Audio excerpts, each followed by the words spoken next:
Sobat Maestro, sesaat lagi kita akan bersama-sama mengikuti program Bible and Coffee bersama Pendeta Glenn Latuheru dari GBI Glow Fellowship Center Bandung. Selamat mendengarkan.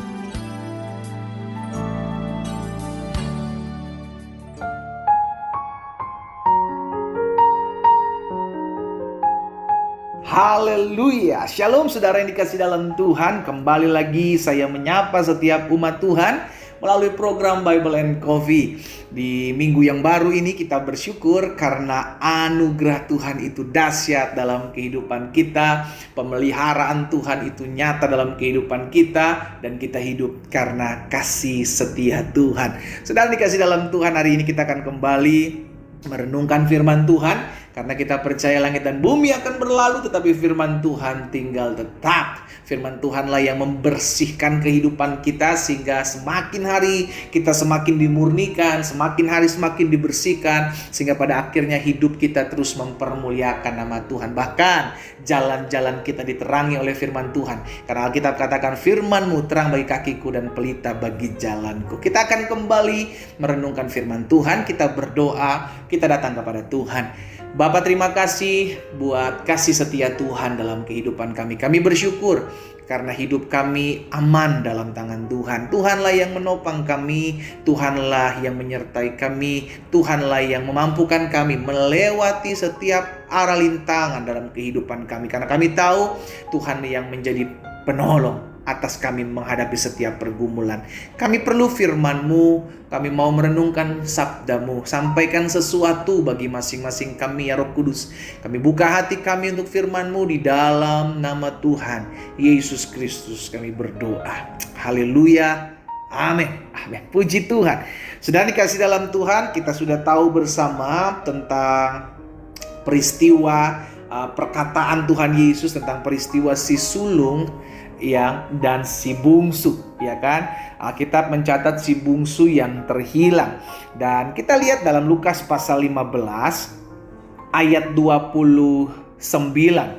Lukas 15 ayat 29. Tetapi ia menjawab ayahnya. Jadi suatu kali ketika si bungsu terhilang, ya kan, si bungsu hidup susah, akhirnya si bungsu bertobat, si bungsu mau kembali kepada keluarganya, kepada ayahnya, maka sang ayah menyambut dengan pesta pora, iya kan? Tetapi ketika si sulung, saudara yang sehari-harian bersama dengan ayahnya mendengar bahwa si bungsu sudah pulang, ya kan, seharusnya kalau dia memang saudara, maka dia pun ikut turut senang. Tetapi apa yang dia bilang dalam Lukas pasal 15 ayat 29 kepada ayahnya? Ia menjawab ayahnya, katanya, telah bertahun-tahun aku melayani Bapa. Belum pernah aku melanggar perintah Bapa. Tetapi kepadaku belum pernah Bapa memberikan seekor anak kambing untuk bersukacita dengan sahabat-sahabatku. Saudara dikasih dalam Tuhan, Tuhan Yesus menggambarkan ada dua orang, iya kan? Si bungsu dan si sulung. Kalau menurut Alkitab katakan bahwa si bungsu yang terhilang, begitu kan? Tetapi jangan pernah lupa ternyata juga ada si sulung dengan karakternya yang ternyata dia juga sedang terhilang di dalam rumah. Iya kan? Kalau saya sebut dia sedang terhilang di dalam rumah. Si bungsu jelas-jelas terhilang di luar rumah. Tetapi si sulung dia terhilang dalam rumah. Nah, seringkali kita anak-anak Tuhan pun demikian. Kita orang-orang Kristen seringkali terhilang di dalam rumah, gitu kan? Kita melayani Tuhan, kita beribadah kepada Tuhan, tapi kita lupa bahwa kita punya tugas untuk menemukan si bungsu-bungsu yang lain yang ada di luar sana. Dan itu menjadi tugas kita, sehingga akhirnya kita tidak hanya terfokus kepada apa yang ada dalam rumah. Iya kan?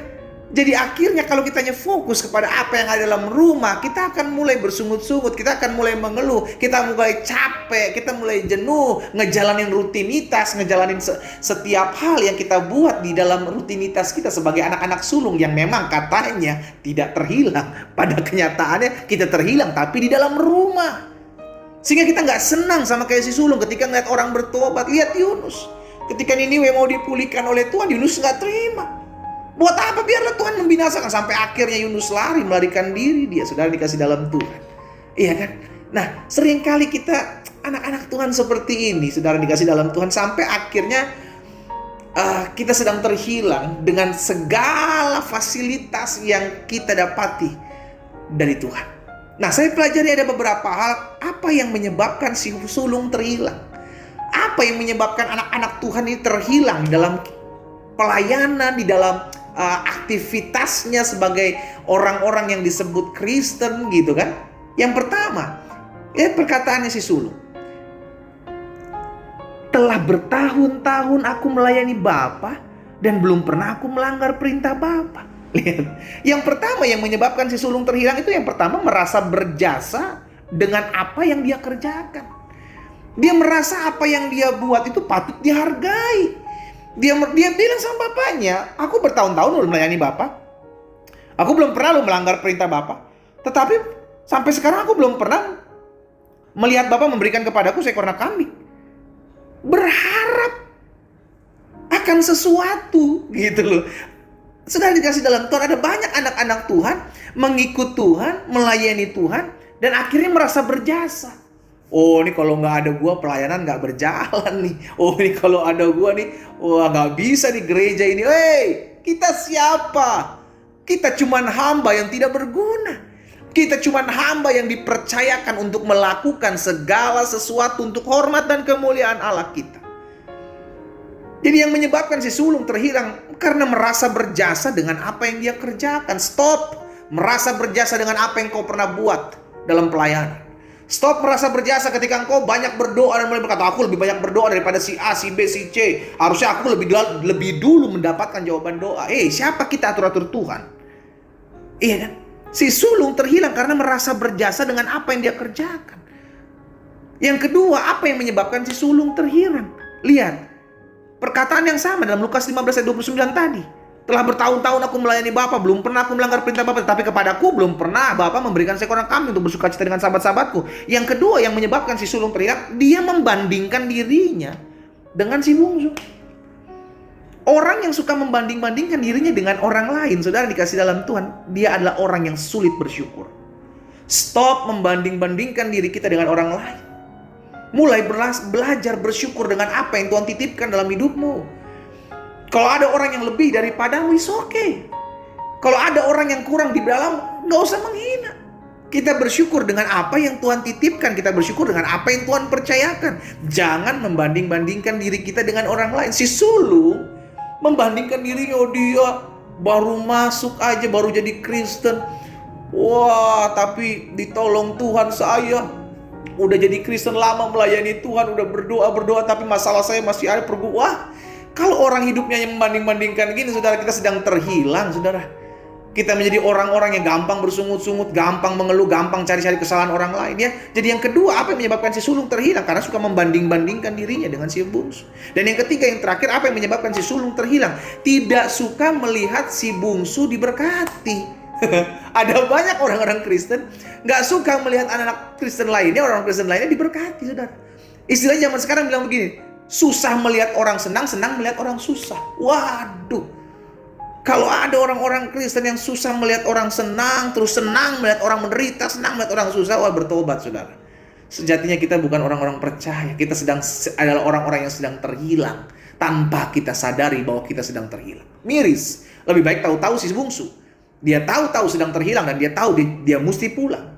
Yang repotnya kalau sampai kita terhilang, iya kan?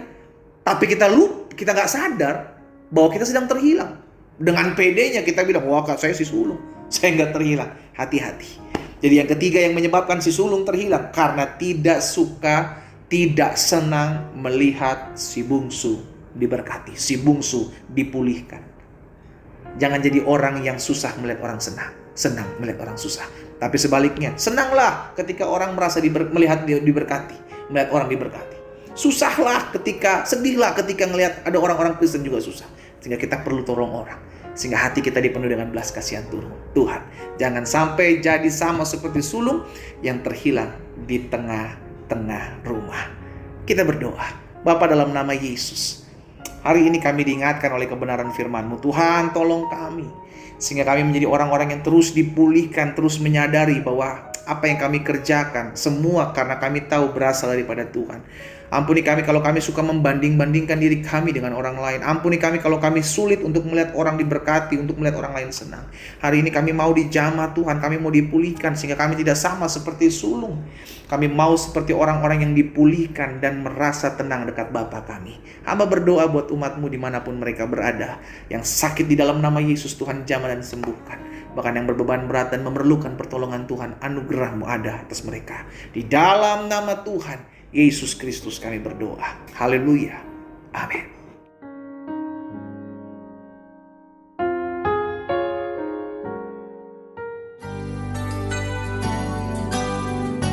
Sobat Maestro, Anda baru saja mendengarkan program Bible and Coffee bersama Pendeta Glenn Latuheru dari GBI Glow Fellowship Center Bandung.